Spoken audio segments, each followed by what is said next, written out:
아까 제가 잠깐 말씀드렸는데 우리 병원 서비스 코디네이터라는 걸 주변에서 내가 이 과정을 하는 걸 봤다 한번 손 들어보세요. 하는 사람. 아무도 못 보셨어요? 근데 어떻게 보셨어요? 유튜브에서. 어? 유튜브에서. 아, 유튜브에서 봤어요? 근데 실제적으로 유튜브에서 나오는 병원 코디네이터는 굉장히 단편적인 일이에요. 단편적인 일이고 저도 우리 학생들이 이렇게 조사를 해갖고 온 걸 한번 봤더니 맞아요. 근데 실제 실무 사례도 상담이고 하는데 아주 깊이 있는 부분까지는 안 오고 보편적이고 단편적인 부분. 유튜브에서 뭐가 제일 기억에 났어요? 고객 응대한. 응대하는 거, 전화 상담하는 거, 그런 부분들. 그런 부분들이 실질적인 업무는 맞습니다. 근데 딱딱 정해진 업무는 아니지만 보편적으로 그런 업무들이에요.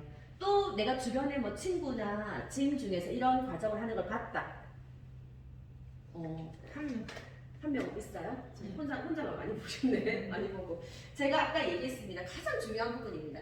의료 환경 변화에 이거는 실제로 우리가 병원이 1차, 2차, 3차 병원이 있고 보통 의원급, 전문병원급, 종합병원급, 상급병원, 대학병원 이런 식으로. 그럼 우리 코디네이터들 수업을 오시는 분들이 우리는 어디 가서 근무해요? 라고 질문들을 하거든요. 다양하게 다가갈 수 있습니다. 근데 갔을 때 업무들이 다 달라요. 큰 대학병원에서 내가 만약에 하는 일이 거의 대학병원에는 안내, 응대, 서비스, 뭐 고객 관리 이런 부분들보다는 왜냐하면 큰 병원일수록 환자의 질환이 어때요? 질환 중심이거든요. 서비스 중심보다는 질환 중심이거든요. 물론 요즘에 서울에 많은 좋은 병원들이 생기면서 서비스도 큰 병원에 가서 내가 얻기를 원하기도 하지만 일단 내가 아파서 가는 곳, 지푸라기라도 잡고 싶은 심정이 가는 곳이 어디예요? 대학병원이에요. 그러니까 거기서 간호사가 약간 미소가 없다고 왜 안 웃어? 아가씨 말투가 왜 그래? 이런 일 잘 일어날까요? 안 일어나요. 그래서 큰 대학병원에 가보면 제가 양산 브랜드로 컨설팅을 한 2년 정도 진행을 했는데 입구에 가면 라운드에 그 병원이 엄청 크잖아요. 그 대형 피아노가 있고 가면 뭐 그냥 천정이 엄청 높고 그 중앙에 보면 데스크가 있어요. 안내 데스크. 근데 거기에 있는 분이 코디네이터가 있더라고요.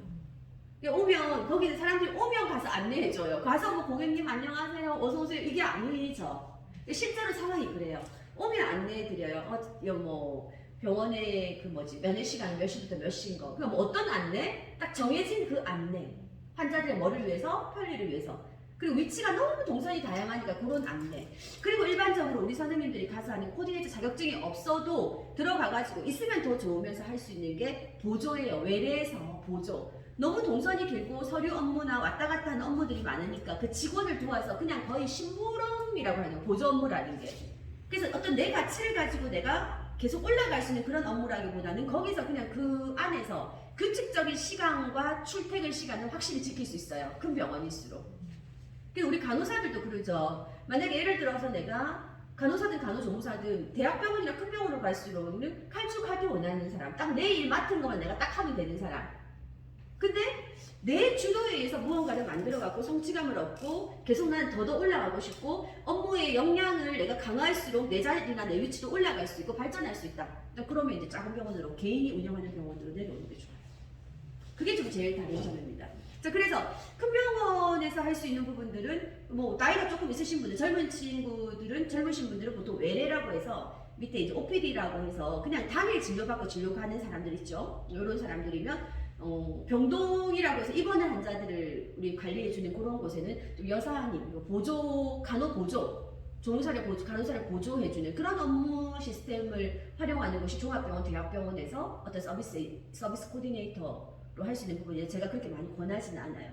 너무 딱 칼퇴, 주어진 업무만 딱 하는 거, 이건 좀 제 스타일이 아니거든요. 전 좀 업무를 자기가 역량을 좀 만들어서 자기가 가지고 있는 달란트, 그러니까 쉽게 말해서 내가 잘할 수 있는 그거를 조금 연결해가지고 지금 내가 갖고 있는 요만한 부분과 교육과 내가 과거에 했던 일과 내가 잘할 수 있는 거, 예를 들면 난 고객 서비스 응대를 했어, 나는 상담을 했어 등등, 나는 옛날에 뭐 병원에서 이런 일을 했어 등등, 나만이 할 수 있는 이 특기적인 부분, 또는 이런 일은 안 했지만 나는 타인의 말에 대해서 공감 능력도 뛰어나고 이 상황별 대처 능력이 뛰어내 하시는 분들은 그런 부분들을 좀 연결해서 자기의 가치를 만들어내는 거.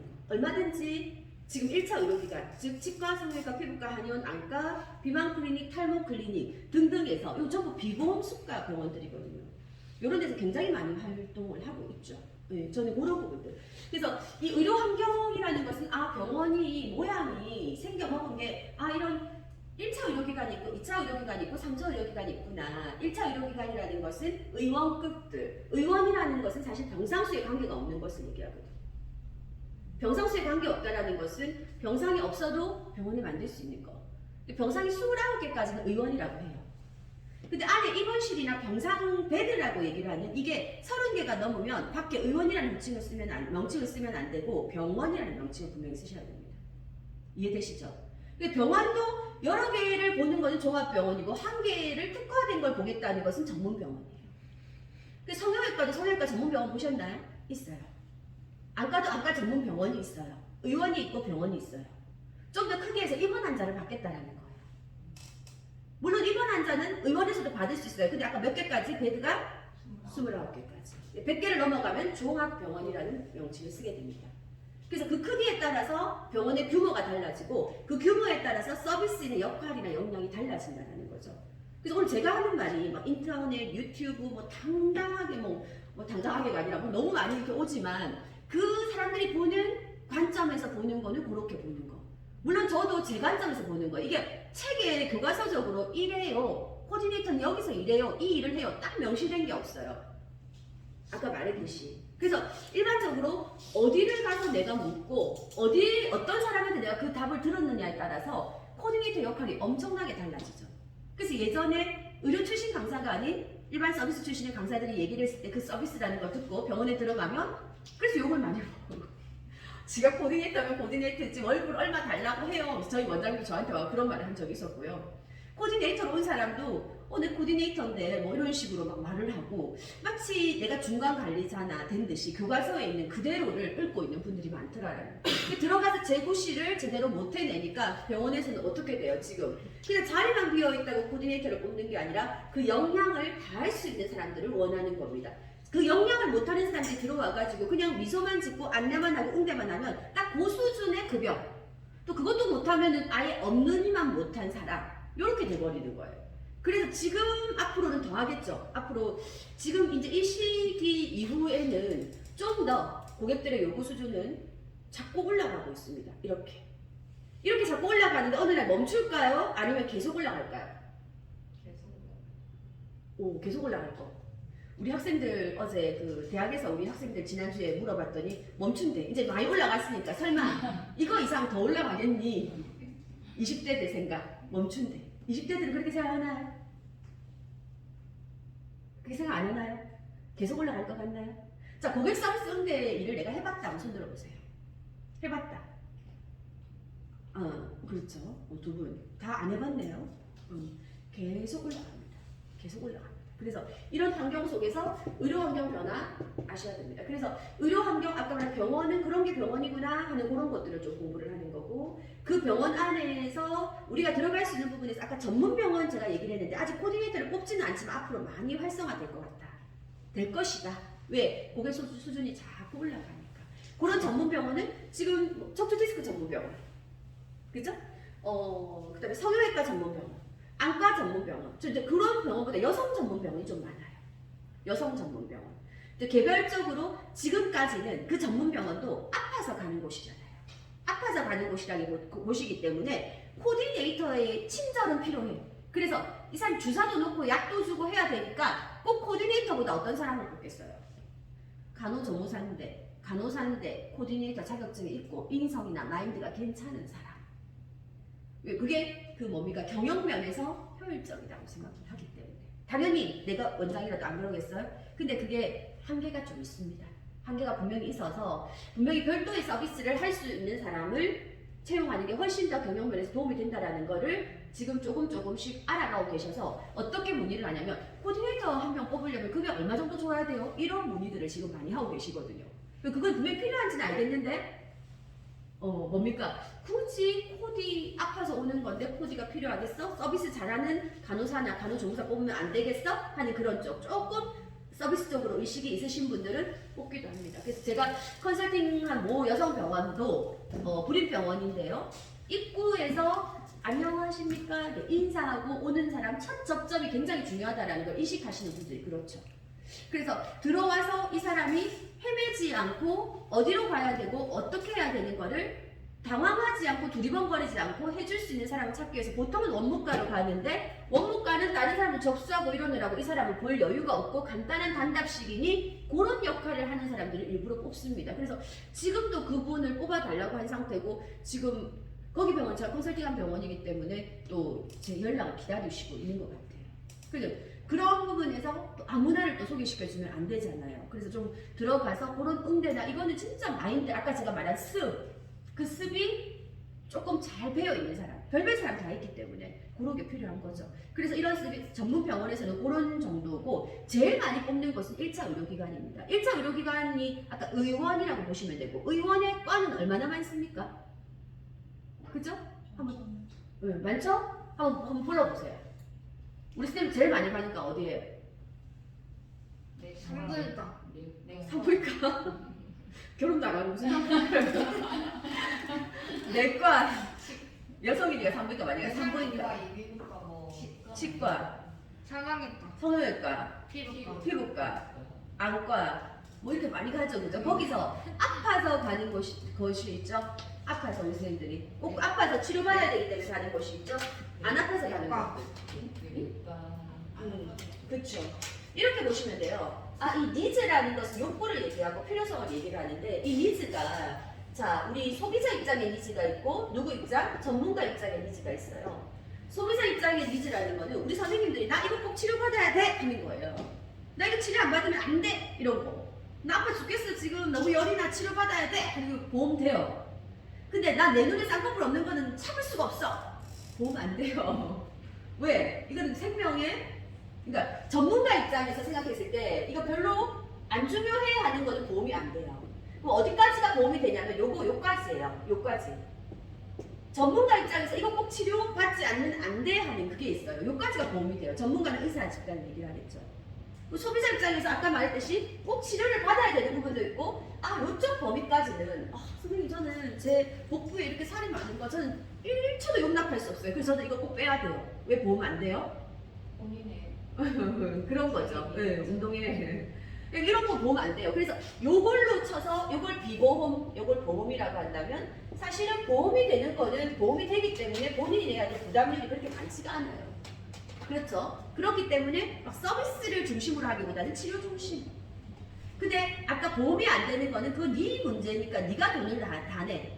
100대 100이라고 100을 다 내가 내야 돼. 그런 거는 사실 내가 내는 돈이 3,000원 내고 진료를 받으러, 예전에 3,000원 기본 그거 요즘에 한 4,500원 정도 하죠. 감기나 이런 데 가면 내가 외래 진료를 4,500원 내고 받았어. 근데 45만 원을 내고 내가 다른 데서 진료를 받았어. 450만 원을 내고 다른 데를 진료를 받았어. 내 돈이 내가 많이 낼 때는 그 10배, 100배 이상의 친절과 서비스가 필요하다라고 보는 거죠. 내 주머니에서 나가는 돈이 그럴 때는. 근데 그런 곳에서 주로 뭐를 많이 서비스를 케어해주고 관리해줄 사람이 필요하다라는 거죠. 그리고 이거는 절대적으로 아파서 가는 게 아니라 생명과 지장이 없는 경우가 더 많기 때문에 사실 그런 부분에서 선택적 진료다. 나는 받아도 되고 안 받아도 되는 거예요. 내 돈이 있으면 받는 거고, 내가 돈이 있어도 굳이 내가 쌍꺼풀에 대해서 그렇게 관심이 없다, 몸매에 대해서 관심이 없다, 뭐 이러면 굳이 안 받아도 되는. 근데 그런 사람들에게는 뭐가 필요해요? 받았을 때 좋은 점을 설득해 줄 수 있는 그런 커뮤니케이션 스킬이 필요하죠. 그리고 병원에 일단 왔으니까 병원에 안 온 사람을 오게 막 전화하는 거는 환자 유인 행위입니다. 그런 게 아니라 일단 왔어요. 의지가 있어서 왔지만 내가 할지 안 할지는 몰라. 안 한다고 나에게 무슨 일이 생기는 건 아닙니다. 근데 했을 때 좋은 점이나 이런 점을 잘 설명할 수 있는 거는 괜찮은 부분이죠. 그래서 그런 부분들에서 병원 코디네이터가 지금 가장 많이 가는 곳은, 여기 수료하신 선생님들도 그렇고 제가 거의 한 20년 가까이 코디네이터 수업만 집중적으로 했는데 아마 전국에서 다 모아도 저보다 많이 하는 사람 없을 거라는 생각이 들 정도로 많이 배출했습니다. 학원에서만 10년이지만 학원 외에서도 굉장히 많은 대학 평생교육원과 이런 데서, 또 우리 학교에서 간호학과 학생들이나 병원 경영학과 학생들한테 이런 이제 자격증 과정을 좀 많이 진행을 했었는데, 이런 서비스 교육을 받고 우리 선생님들이 이제 각각 병원에 들어가셨을 때 보면 제일 많이 들어가는 곳이 아까 말한 치과, 성형외과, 피부과, 안과, 한의원, 탈모 클리닉, 비만 클리닉.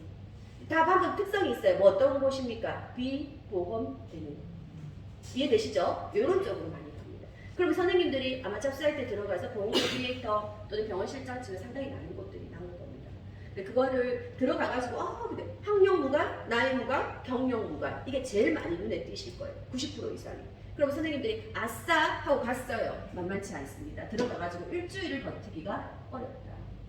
그래서 외적인 부분도 예전에는 외적인 부분을 중요시했다면 지금은 내적인 부분에서 자기 역량을 키워야 됩니다. 그래서 그 역량을 키우는데 몇십 시간 하고 절대 안 됩니다. 그래서 그래도 적어도 지금 우리가 하는 이 한두 달 과정을 마치고 나면 습관의 변화라도 일어납니다. 제 시간에 왔다가 가는 그 습관의 변화라도 그걸 플러스 해가지고 조금 더 단계별로 쌓아가시면 훨씬 잘할 수 있죠. 예. 그래서 그 부분에 큰 의의를 둡니다. 자, 그 다음에 그런 부분 이미지 메이킹이라는 것은 신뢰감을 주는 이미지 메이킹입니다. 자, 병원은 내 돈을 지불하고 생명을 맡기는 곳이죠. 신뢰감은 환자들에게 생명이랑 똑같은 부분입니다. 근데 신뢰감이 있는 사람이 말을 하는 거하고 신뢰감이 없는 사람이 말을 하는 거하고 듣기에 어떻겠어요? 자, 그러면 우리 선생님들 신뢰감을 주는 이미지 메이킹 필요합니다. 맞죠? 예. 막 예뻐져갖고 막 속눈썹을 붙이고 서클 렌즈를 끼고 막 이런 쪽의 이미지가 아니에요. 제가 얘기를 하는 것은 신뢰감입니다. 미모와 외모는 다르죠? 인정하십니까? 인정 못하는 것 같아요. 미모와 외모가 뭐 달라? 슈퍼모델에도 슈퍼모델에 맞는 그죠? 그런 미모를 가진 사람을 원합니다. 하지만 신입 직원이라면 아주 그 성실하고 열정적인 눈빛 그리고 마인드 태도를 갖춘 그런 사람이면 충분하다라는 거죠. 그래서 미모와 외모는 다르다. 그래서 요즘에 자신의 핸디캡을 극복하지 못하고 예뻐야 취업한다라는 생각을 하면서 얼굴에 막 칼을 대고 하는 부분에 대해서는 저는 그렇게 크게 찬성하지는 못해요. 그냥 나름 내가 내 안에 내적인 이미지를 좀 더 자신감으로 만들고 정말 나한테 컴플렉스가 있는 부분이 있다면 그걸 해서 내가 자신감이 생긴다면 그 정도는 괜찮을지 모르겠지만 취업을 하기 위해서 내가 맞지 않는 부분에다가 억지로 이런 걸 한다라는 거는 더 안에 내면을 더 쌓아야 되겠죠. 그래서 그런 부분에서 우리가 중심적으로 병원에 들어가서 신뢰감을 주는 이미지 메이킹이 뭔가를 배우는 수업. 그리고 서비스 기본 매너. 매너라는 부분은 사람으로서 우리가 지키면 좋은 거라고 얘기를 하지만 향기가 나는 사람 이게 꼭 향수를 뿌려서 나는 사람이 아니라 저 사람 참 매너 좋네? 자, 그게 고객을 응대하는 매너와 근무 매너가 있습니다. 선생님들 근무를 하면서 지켜야 될 매너가 있죠. 가장 기본적인 출퇴근 시간부터 알고는 있는데 그냥 모르고 있는 경우도 정말 많아요. 근데 그런 부분에서 기본적으로 지켜야 될 매너 그리고 고객을 응대하면서 지켜야 될 매너들이 있습니다. 뭐 전화 응대 매너도 있을 거고 대면하는 고객, 불평 고객 이런 부분들을 응대하는 매너들 그런 부분들을 많이 서비스를 해보신 분은 아실 거고 안 해보신 분들이 더 많기 때문에 한번 그게 막 어려운 수업이 아니거든요. 그 한번 정리하는 단계에서 꼭 들으셔야 됩니다. 그래서 나 자체를 머리에서 발끝까지 전부 다 이게 매너가 스며들도록 만드셔야 됩니다. 자, 그러면 상대를 봤을 때 내가 말을 하는 말의 톤이나 또 말을 하면서 신뢰감을 주는 목소리나 신뢰감을 주는 눈빛이나 나의 자세나 태도나 이런 거 갖춰갖고 나쁠 게 하나도 없겠죠. 꼭 병원이 아니라 내 품질과 가치를 높이는 것이다. 그죠? 우리가 마트나 슈퍼에 가도 좀 비싼 과일들은 흥미난 과일보다 가격이 몇 배나 비싼 거 아시죠? 네, 사람도 똑같습니다. 내 품질이나 이렇게 보여지는 부분들이 얼마의 가격에 매겨질지는 내가 나를 만드는 것이다. 그래서 우리 선생님들의 가치를 조금씩 쌓아갈 수 있도록 만드는 것이고 거기에 아까 고객 응대 중에 불평 고객이라고 있습니다. 제일 힘들어하시는 그 서비스 중에 한 부분이 갑자기 성질내는 고객, 갑자기 클레임을 거는 고객, 불평 고객 어떻게 응대할 것인가. 사실 선생님들 제일 많이 질문하시기도 하고 이것 때문에 제일 많이 나오기도 합니다. 집에서도 갑자기 열내는 사람들하고 싸울 때 내가 뭐 잘못했는데 뭐 이렇게 하면 같이 싸움이 되잖아요. 근데 이런 상황에서 우리가 어떻게 이 고객을 응대하는가, 이 불평 고객을 응대하기 위해서는 이 디스크 성향 분석. 디스크 성향 분석은 지금 선생님들이 흔히 아는 MBTI, 애니어그램, 디스크 다 같은 맥락이지만 체크리스트를 통해서 체크를 해서 하나의 성향을 알고 그 성향의 특성을 아는 건데 요즘에 MBTI가 워낙 폰에 많이 돌더라고요. 안 해보신 분 없으시죠? 그리고 자기 MBTI 영역을 다 알고 계시더라고요. 그리고 끼워 맞추시더라고요. 어떻게? 나 이 유형이야. 그래서 이렇게 살란다 어쩔래? 이런 거.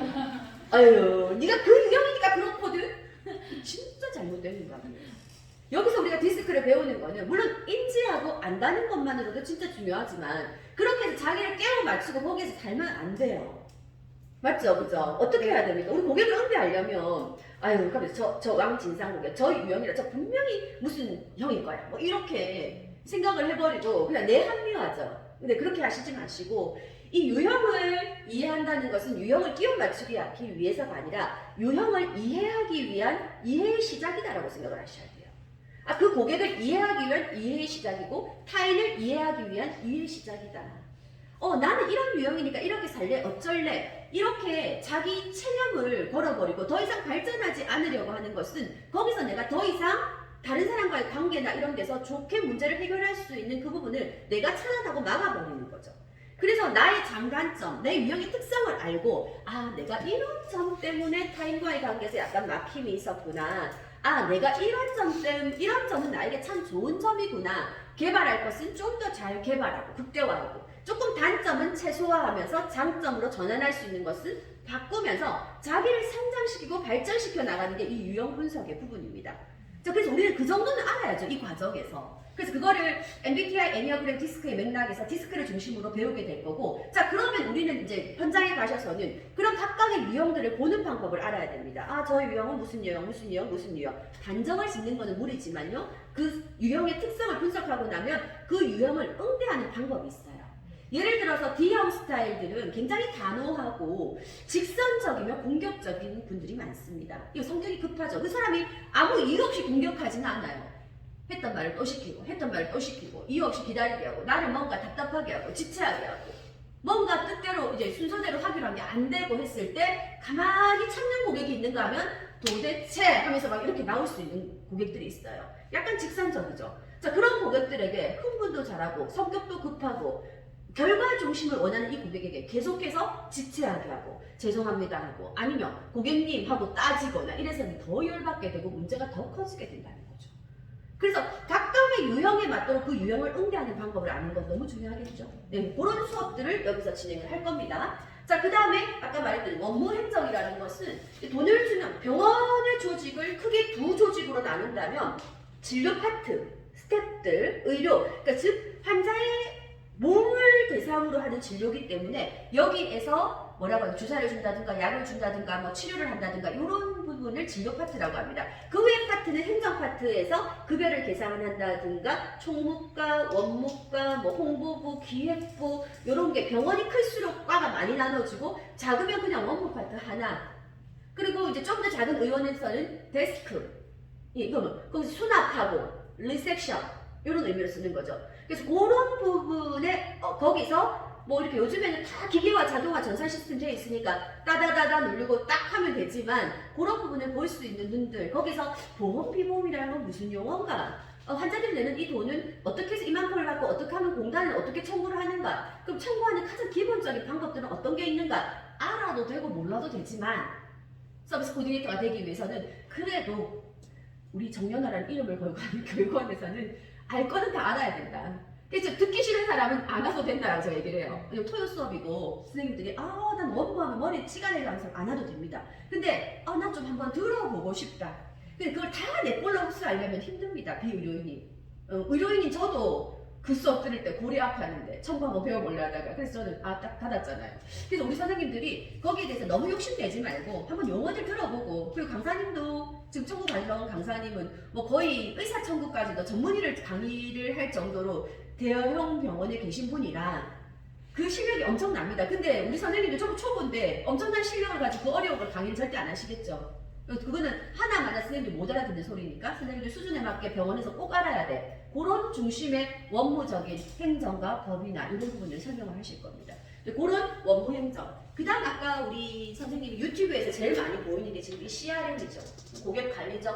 커스터머 릴레이션십 매니저먼트, 고객 관계 관리. 자, 요게 홍보 마케팅의 한 부분인데 병원의 홍보 마케팅에서 병원 홍보를 막 하는 것들을 보셨을 거예요. 그런 홍보 부분하고 온 고객을 잘 관리해서 이 고객으로부터 더 많은 고객을 창출하자라는 CRM의 원리를 적용한 부분이죠. 그런 CRM 어떤 게 있는가? 즉 이거는 선생님들이 병원에 바로 딱 들어가서 해야 될 업무하고 동일한 거다. 이렇게 보시면 되겠죠. 이런 부분들. 그 다음에 상담 스킬. 이거는 100번을 말해도 지나침이 없는. 근데 이거 꼭 병원 안이 아니더라도 우리가 다른 사람과 대화를 하면서 어떤 커뮤니케이션, 상담, 이건 너무나도 필요한 부분이라고 생각하죠? 다 말 얘기 보면 어떻게 하고 싶습니다 라는 부분에 보면 말 잘하고 싶다는 말 정말 많이 하시거든요. 상담 스킬. 그래서 환자의 마음을 움직이는 상담 스킬, 또 고객 응대 스킬, 커뮤니케이션 스킬에서 기본적인 법칙이나 원리나 이런 부분들, 또 우리가 심리나 이런 걸 배웠기 때문에 그거와 적용해서 할 수 있는 부분들, 이런 부분들. 그 다음에 이제 내부 직원, 외부에서 오는 고객이 외부 고객이라면